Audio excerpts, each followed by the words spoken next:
नमस्कार मित्रांनो, रामकृष्ण हरी. मित्रांनो, घरात निगेटिव्ह एनर्जी आहे का तुमच्या? तुम्हाला माहीत नसेल तर हा व्हिडिओ तुमच्यासाठी. जर तुमच्या घरात ही लक्षणे दिसत असतील तर समजून घ्या की घरात नकारात्मक ऊर्जा साठलेली असू शकते. सतत आळस आणि थकवा जाणवणे.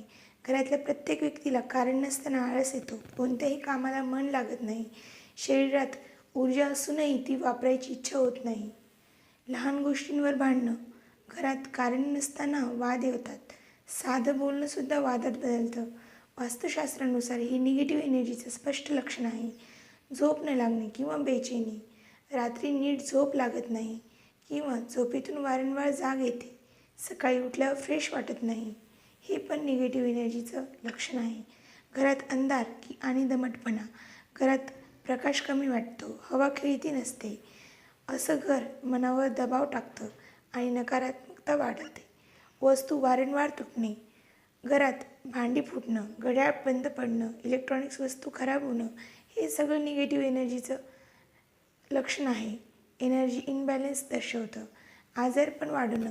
घरात सतत कोणी ना कोणी आजारी होतं किंवा आजारी असतं. लहान आजार लवकर बरे होत नाहीत. पैशांची अडचण. कमाई असूनही पैसे टिकत नाहीत. कामात अडथळे येतात. यश थांबल्यासारखं वाटतं. घरात आनंद कमी होणं. घर असूनही घरासारखं वाटत नाही. हसणं कमी होतं. सकारात्मकता कमी होते. हे सगळ्यात मोठं लक्षण आहे. मित्रांनो, निगेटिव्ह एनर्जी म्हणजे भीती नाही, तो एक इशारा आहे. योग्य उपायांनी कोणतंही घर पुन्हा शांत असं आणि सकारात्मक होऊ शकतं. यावरती उपाय जर तुम्हाला जाणून घ्यायचा असेल किंवा सविस्तर व्हिडिओ पाहायचा असेल तर चॅनलला सबस्क्राईब करा आणि कमेंटमध्ये लिहा.